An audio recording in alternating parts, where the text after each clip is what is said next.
I'm on a mission, one that millions of South Africans are all too familiar with: shopping for food on a rationed budget. Today, I want to see how much essential food 200 Rand can buy, bearing in mind just the mere act of going to work cranks up the bills. Everyone wants to eat in a way that keeps us healthy and fit, but our shriveling budgets are being tested, and cutting back on nutrition can lead to problems down the line. It really is in the interest of every single South African that the issues around hunger is resolved, because all our futures hang on that together. 𝗵𝗶𝘶 is Program Coordinator at the Pietermaritzburg Economic Justice and Dignity Group, which tracks the costs of 44 essential food items across the country that now cost 4,609 Rand, up by 472 Rand from last year. COVID has really impacted food prices massively. We have not totally recovered, and now it is the affordability crisis. But people's resilience to absorb these setbacks is wearing thin, even as the memory of lockdown begins to fade. Tough choices. It's either I get bread and maybe I can squeeze in 6 eggs. But just as we thought things couldn't get worse, we're confronted with a war that sends food prices soaring globally. The Russia-Ukraine conflict threatens a humanitarian disaster. Ukrainian President Volodymyr Zelensky warns the world is facing a severe food crisis. Thousands of kilometers from the battleground, South Africa is feeling the shockwave. For starters, Russia and Ukraine are major exporters of grain. And that's, of course, resulted in wheat prices going up. It's also then resulted in massive supply chain disruptions on the back of higher oil prices. Another blow to our purses, with an expected 15 to 20% food hike looming. Economist 𝗶𝗵𝗶𝘀 is concerned that South African households are going to find it even harder to cope when 57% of people live on less than 1,400 Rand a month. Households are already spending between 18 and 23% of their earnings on transport alone. And then when you add utilities, you add food, you add education, these people have nothing. But what of the middle income earners, the lifeblood of the economy, who take home between 15,000 and 42,000 Rand a month?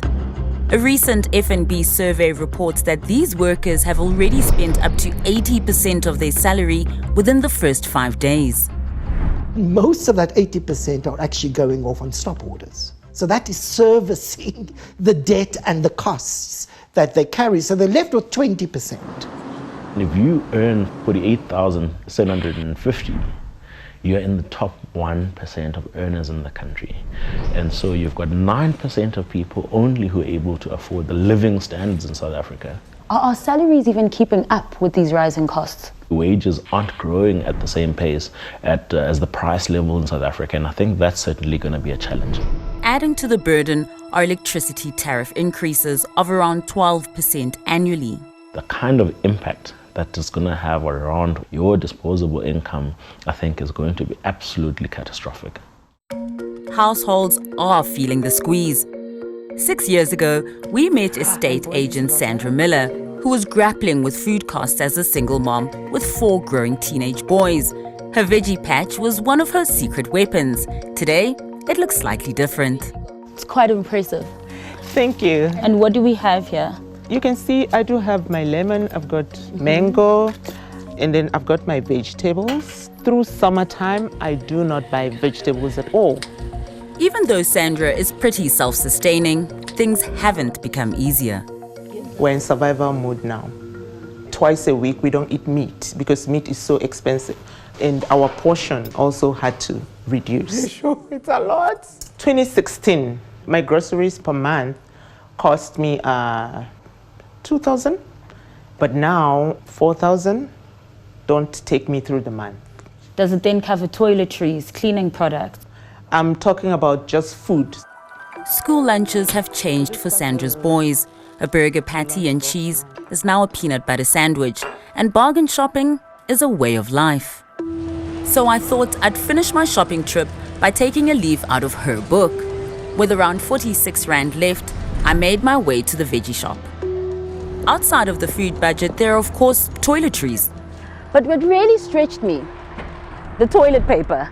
Now, the thing about bargain shopping is that it's actually quite expensive because to get from one shop to the other, you need petrol. And we've all been hit at the petrol pumps over the last year, with crippling increases of 41.1% for petrol and 57.5% for diesel. But further hikes are on the horizon. Russia and Ukraine are critical to global oil and gas supplies.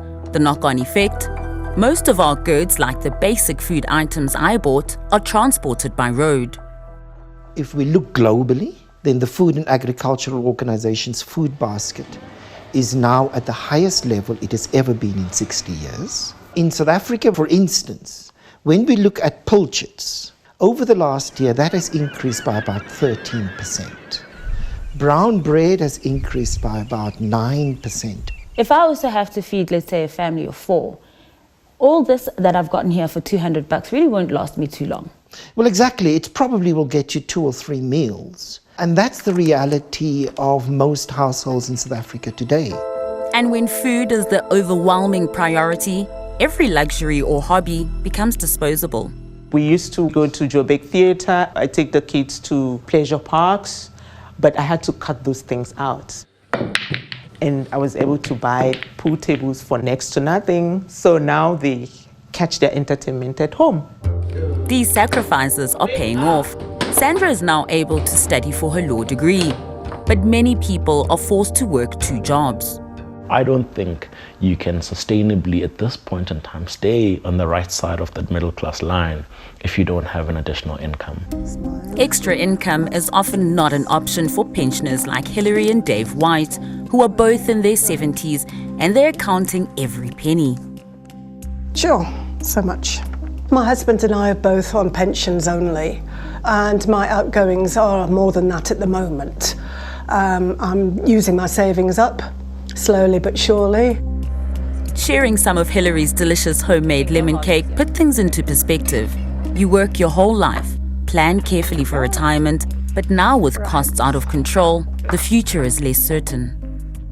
It's getting more and more difficult for me to think about what I buy and do and so on. So I've started thinking about making meals in bulk and freeze them into small containers. What would you say some of the shockers have been for you? Oil is costing a lot more. I'm glad to say I'm not using that much because I've got the air fryer. Chicken can be cooked in 20 minutes, whereas you'll take a good hour plus in the oven. It does work out cheaper in the long run. Cooking oil costs over 50% more than it did last year. So I should probably opt to boil this egg, right? But why has oil become so expensive? We produce quite a lot of sunflower in the Free State, but we do not produce enough for local consumption. So we import from the Ukraine. The local producer would demand the same price in South Africa as what we pay to import. And so it is imperative that we, for instance, try and produce as much for the local market as we possibly can. And until we do, the repercussions will not only be felt in the pantry. Many people like Sandra and Hillary are cutting insurance and private medical care to the bare minimum. But Sandra's not one to feel beaten down. She introduces me to another inflation-busting secret weapon, thrifting. 45 Rand? Yes. To my neighbors. And more pros of being self-sustainable. Is this just from today? Yeah, this is today. And it's just from these 2 chickens. For a while now, I haven't bought eggs. The stark truth is most South Africans are struggling to be self-sufficient, and the level of acute malnutrition in the country is alarming. According to Stats SA, 25% of girl children and about 30% of boy children under the age of 5 are stunted.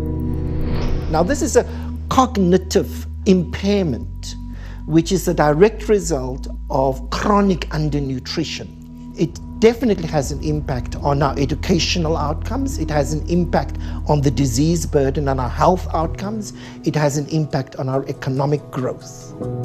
Deepening the poverty trap, are external forces and a war that may go on for months or even years.